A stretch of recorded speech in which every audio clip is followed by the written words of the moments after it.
여러분, 지금부터 한번 상상해 보시죠. 브레이크가 완전히 고장난 자율주행 자동차가 막 내리막길을 질주하고 있습니다. 아우, 상상만 해도 너무 아찔한데요? 그렇죠.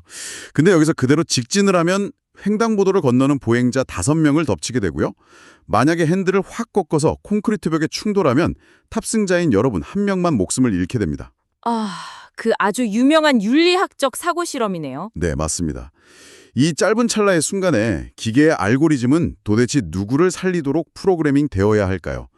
근데 이게 단순히 실리콘밸리 연구실에서나 오가는 질문이 아니라는 게 흥미로운 점입니다. 사실 놀랍게도 올해 수십만 명의 사람들이 공직자가 되기 위해서 엄청 치열하게 분석하고 있는 국가직 구급 공무원 국어시험 한복판에 등장한 주제죠. 맞아요. 보통 공무원 국어시험이라고 하면 막 일상적인 맞춤법이나 한자성어 달달 외우는 거, 약간 그런 거 생각하시잖아요. 그렇죠. 근데 그런 통념을 완전히 깨부수는 대목입니다.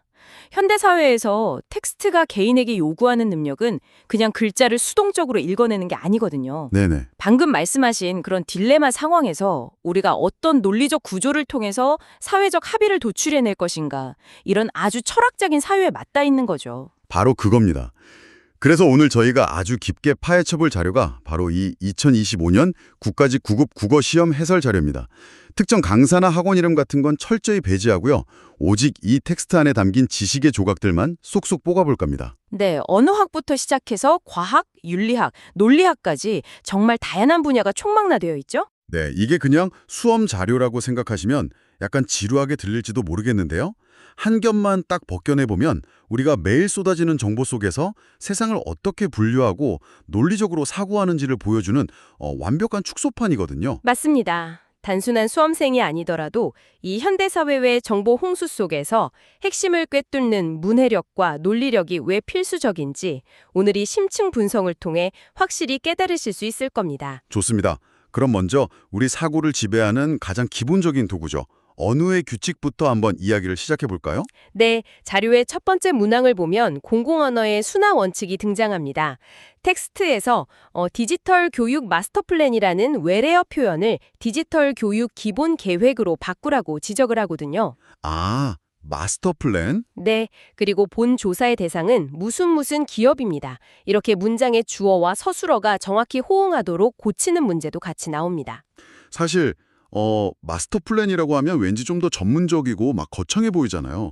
직장인들도 기획 썼을 때 괜히 영어 단어 하나라도 더 섞어 쓰려고 하고요. 그렇죠. 있어 보이니까요. 네, 그러니까 그냥 대충 알아듣기만 하면 되는 거 아닌가 싶은데 국가기관의 언어는 왜 이렇게 깐깐하게 우리말로 순화해야 하는 걸까요? 그게 참 중요한 질문인데요. 언어의 명확성이 곧 권력이자 정보 접근성이기 때문입니다. 미국의 쉬운 언어법, 그러니까 플레인 라이팅 액트 같은 전 세계적인 공공언어 정책 트렌드를 보면 그 이유가 아주 명확해지죠. 쉬운 언어법이요? 그게 구체적으로 어떤 건가요? 정부나 기관이 어려운 외래어나 복잡한 문장 구조를 막 쓰게 되면요. 교육 수준이나 연령에 따라서 그 정보를 도저히 이해하지 못하는 소외계층이 반드시 발생하게 됩니다. 아, 그럴 수밖에 없겠네요. 어르신들이나 어린 아이들한테는 너무 어려울 테니까요. 맞습니다. 즉, 어려운 공공언어는 시민의 정보 접근권을 제한해버리는 보이지 않는 장벽이 되는 셈입니다. 와, 그렇군요. 그래서 언어를 쉽고 명확하게 다듬는 건 그냥 우리말을 아름답게 씁시다 하는 미학적 차원이 아니라요. 민주주의의 가장 기본적인 권리를 보장하는 아주 필수적인 절차인 거죠. 언어의 투명성이 곧 정보의 평등을 의미하는 거였군요. 진짜 중요한 포인트네요. 근데 제가 이 텍스트의 다른 부분을 쭉 보니까 언어의 본질에 대해서 약간 좀 모순적으로 느껴지는 설명이 하나 나오더라고요. 어떤 부분인가요? 그 언어에는 자의성과 역사성이 있다는 대목이요. 지역마다 사투리가 다 다르고 또 시대에 따라서 막 쩔다, 킹받다 이런 새로운 줄임말이나 신주어가 생겨나잖아요. 네네. 언어는 계속 변하죠. 네, 그러니까 언어는 사람들이 사용하는 방식에 따라서 마음대로 변하는 거라는 설명인데 좋아요. 하나씩 짚어보죠. 언어가 그렇게 계속 변하는 거라면 왜 이 자료의 14번 문항처럼 이중모음 의의 발음 규칙 같은 걸 이렇게 복잡하게 외워야 하나요? 아, 발음 규칙이요? 네, 예를 들어서 꼬치회는 꼬치나 꼬치로 발음하고 거의는 조사가 아니니까 거의나 거의로 발음해야 한다. 막 이런 식으로. 언어가 변하는 거라면 그냥 사람들이 편하게 말하는 대로 좀 내버려두면 안 되는 건가요? 아주 예리한 지적이십니다. 언어가 시대에 따라서 변동성을 띠는 건 맞습니다. 하지만 동시에 언어는 사회 구성원들 간의 거대한 약속이라는 아주 강력한 보수성도 지니거든요. 아, 약속이요. 네. 언어학에서는 이걸 언어의 사회성이라고 부릅니다.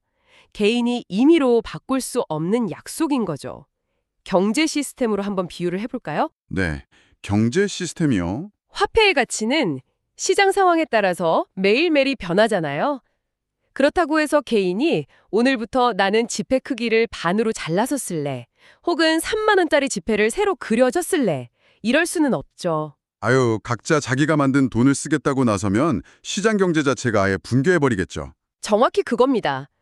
발음 규칙이나 맞춤법은 수천만 명의 사람들이 정보를 왜곡 없이 주고받기 위해서 합의해 놓은 최소한의 신호등 같은 거예요. 신호등? 네, 특히 의 같은 이중 모음은 발음하기가 좀 까다로워서 사람마다 소리내는 방식이 정말 천차만별이 될 수 있거든요.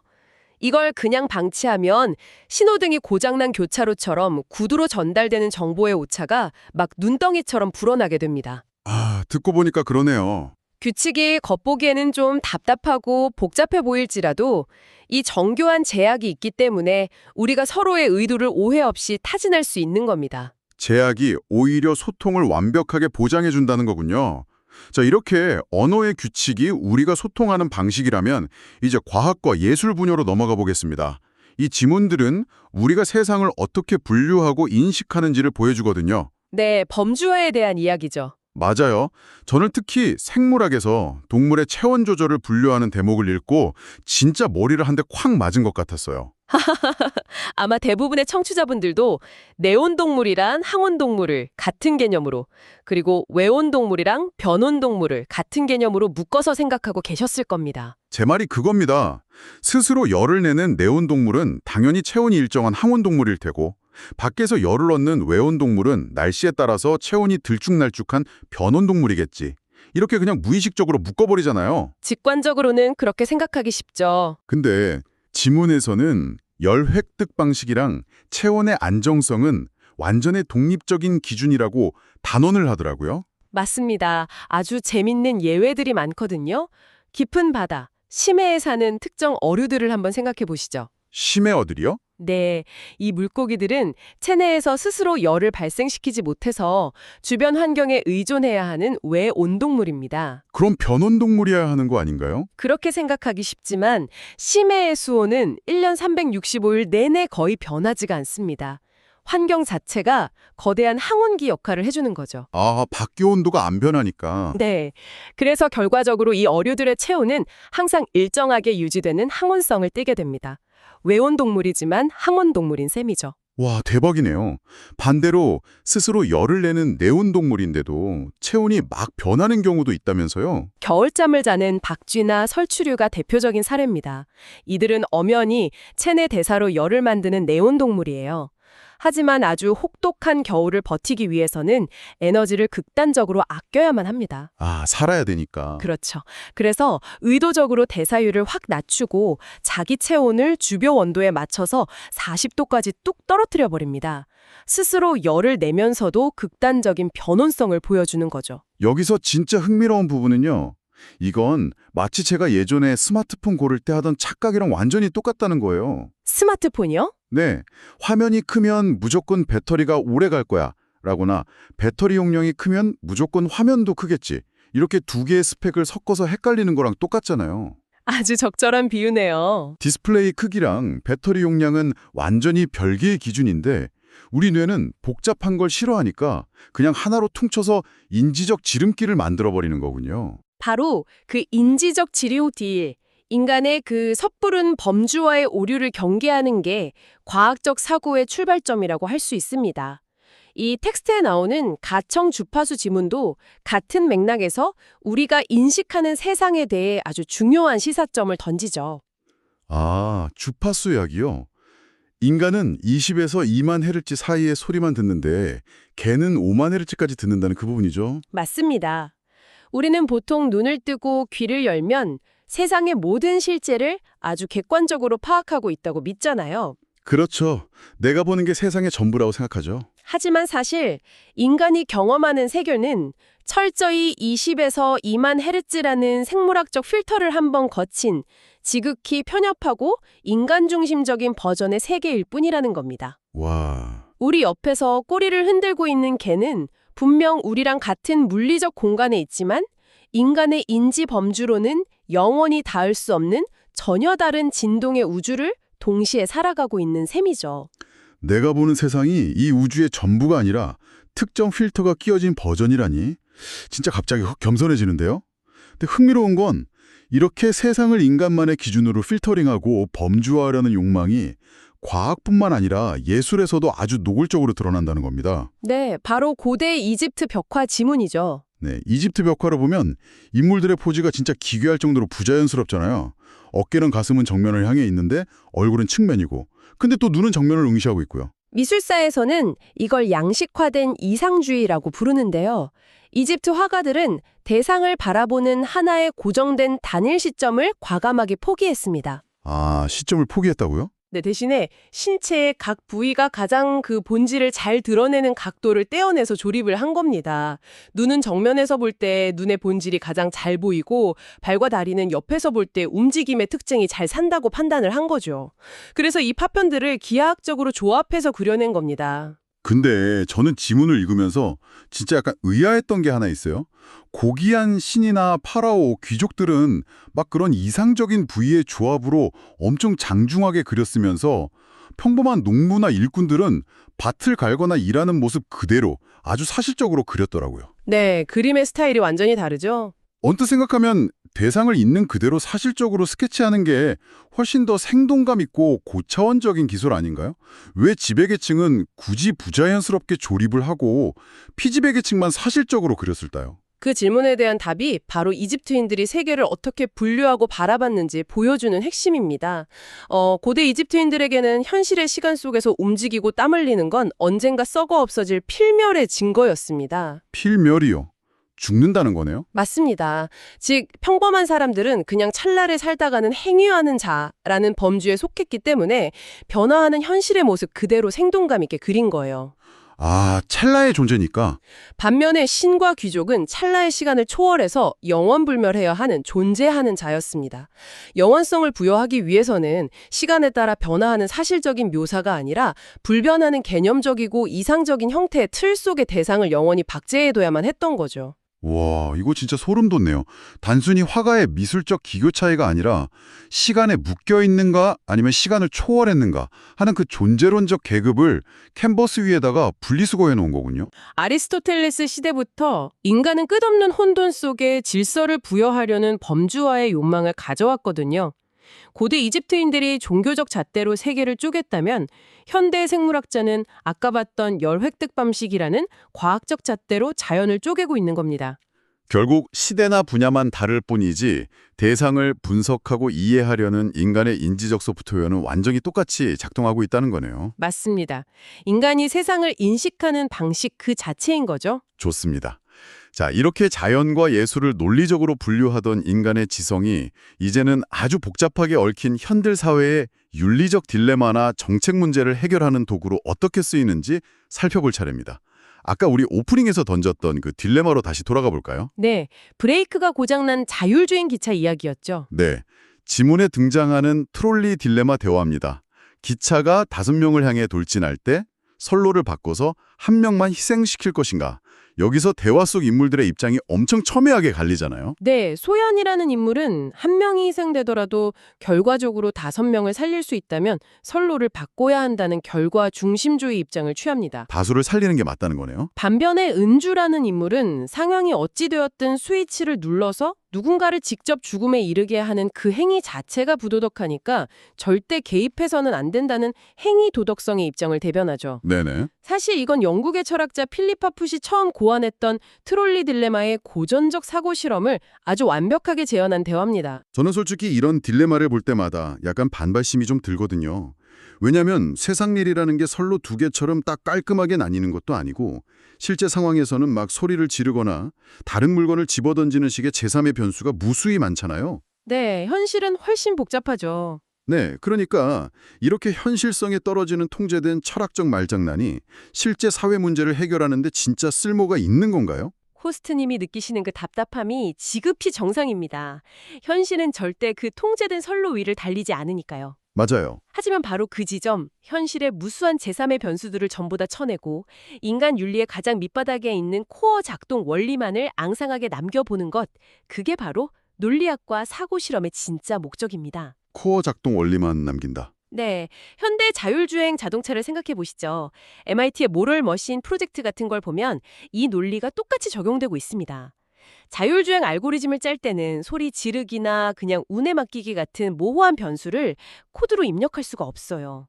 기계한테 운에 맡기라고 코딩할 순 없죠. 그렇죠. 결국 수만 줄의 코드 안에는 인간이 결과의 총량을 중시할 것인지 아니면 행위 자체의 정당성을 중시할 것인지에 대한 명확한 논리적 합의가 들어가야만 합니다. 철학적 말장난 같아 보였던 이 논리들이 현대사회에서는 실제로 누군가의 생사를 결정짓는 기술적 표준이 되고 있는 거죠. 와, 윤리의 뼈대를 발라내는 해체 작업이었군요.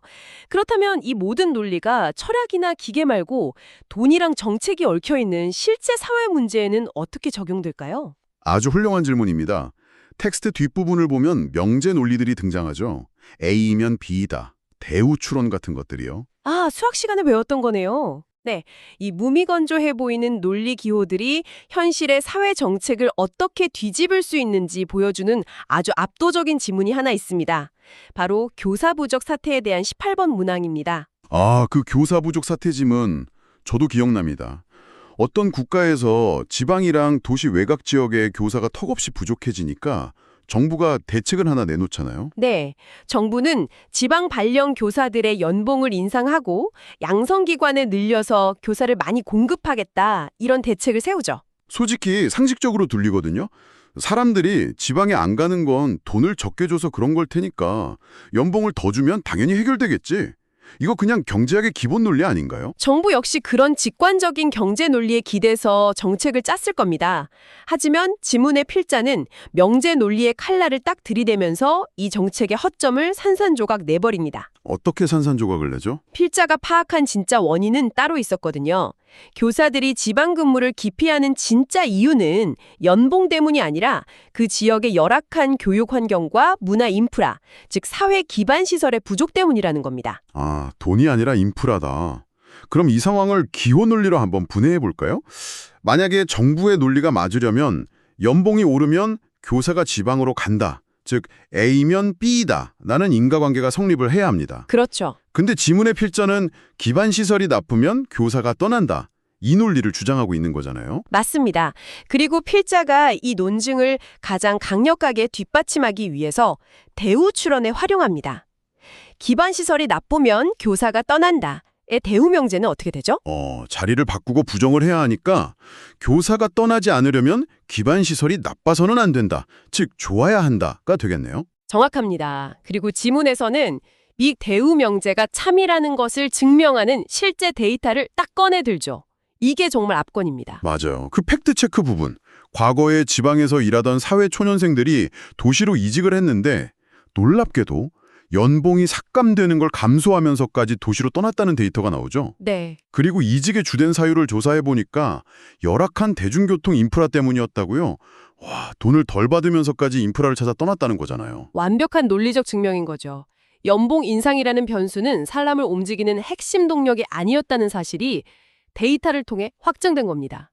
만약 정부가 이 논리적 인과관계 분석 없이 처음 직관대로 연봉 인상안을 강행했다면 어떻게 됐을까요? 수천억? 아니 수조 원의 세금을 그냥 쏟아붓고도 교사 부족 문제는 단 한 명도 해결하지 못하는 대참사가 벌어졌겠네요. 바로 그겁니다. 겉으로 보이는 현상 뒤에 진짜 원인을 찾아내는 것. 이게 바로 비판적 사고의 진정한 가치죠. 야, 결국 시험지에 그려진 그 A면 B다라는 딱딱한 화살표가 현실에서는 잘못된 정책으로 인한 예산 낭비를 막아주고 사회 문제의 진단명을 정확히 찾아내는 아주 날카로운 메스였던 거네요. 이것은 우리에게 아주 중요한 질문을 던집니다. 공무원이 될 사람들에게 단순히 단어 뜻이나 묻는 게 아니라요. 당신은 국가정책을 기획할 때 직관에 휘둘리지 않고 진짜 인과관계를 찾아낼 비판적 필터가 장착되어 있습니까? 하고 묻는 거대한 사상 검증일지도 모른다는 거죠. 와, 오늘 에피소드를 준비하면서 처음엔 저도 아니 무슨 공무원 시험 문제로 이런 심층 분석을 해? 이렇게 생각을 했거든요. 닭을 그렇게 생각하시죠? 근데 공공언어의 네트워크 프로토콜부터 그 이집트 벽화에 담긴 존재의 위계, 자율주행차의 윤리적 딜레마, 그리고 수조 원의 세금을 아끼는 정책 논증까지 이 모든 걸 관통하는 거대한 줄기를 하나 발견한 기분입니다. 결국 우리가 정보를 읽고 분류하고 논리적으로 재구성하는 이 모든 과정이 세상을 이해하는 가장 강력한 무기라는 사실이요. 네, 청취자 여러분도 일상에서 뉴스를 보시거나 혹은 직장에서 좀 의심스러운 기획안을 마주했을 때 오늘 다룬 논리의 잣대들을 꼭 한번 활용해 보시길 권합니다. 예를 들면 어떤 식으로 질문을 해볼 수 있을까요? 내가 지금 전혀 다른 독립적인 두 가지 기준을 섞어서 착각하고 있지는 않은가? 혹은 이 정책이 주장하는 원인과 결과의 명체가 진짜 참인가? 아니면 내가 놓친 다른 핵심 변수가 있는 건 아닐까? 이렇게 질문을 던지는 순간 여러분은 정보에 끌려다니는 수동적 소비자가 아니라 구조를 지배하는 분석가가 되실 수 있을 겁니다. 청취자 여러분의 뇌 속에도 이 날카로운 비판적 필터가 아주 성공적으로 장착되었기를 바랍니다. 자, 이제 이 치열했던 지적 탐험을 마무리하면서요. 여러분이 오늘 밤 혼자 곰곰이 씹어볼 만한 도발적인 질문을 하나 던져보겠습니다. 네. 우리가 오늘 내내 찬양했던 이 논리적 추론, 인과관계 파악, 데이터 분석, 솔직히 말해서 요즘 생성형 AI한테 프롬프트만 잘 입력해주면요. 1초 만에 인간보다 훨씬 더 완벽하게 논리적 모순을 찾아내고 대답을 뱉어냅니다. 무서울 정도로 정확하죠? 네, 만약 아주 가까운 미래에 AI가 오늘 우리가 극찬한 이 모든 인지적 추론을 완벽하게 아웃소싱받는 시대가 온다면요. 그렇다면 미래의 인간 사회면 과연 시험을 통해서 인간의 어떤 능력을 평가해야 할까요? 아주 묵직한 질문이네요. 완벽한 명제 논리를 넘어선 그 무엇. 이를테면 논리적으로는 설명할 수 없지만 타인의 고통에 반응하는 비합리적인 공감일까요? 아니면 데이터의 빈 공간을 대담하게 건너뛰는 창의적 직관일까요? 명확한 논리의 엑스레이, 그 너머에 있는 인간만의 흐리지만 따뜻한 영역은 무엇일지 오늘 밤 여러분만의 답을 한번 고민해 보시길 바랍니다. 저도 오늘 밤 깊게 생각해 봐야겠습니다. 네, 오늘 저희가 파헤쳐본 텍스트는 여기까지입니다. 다음 시간에도 세상을 뒤집어 볼 흥미로운 지식의 지도를 들고 찾아오겠습니다. 함께해 주셔서 감사합니다.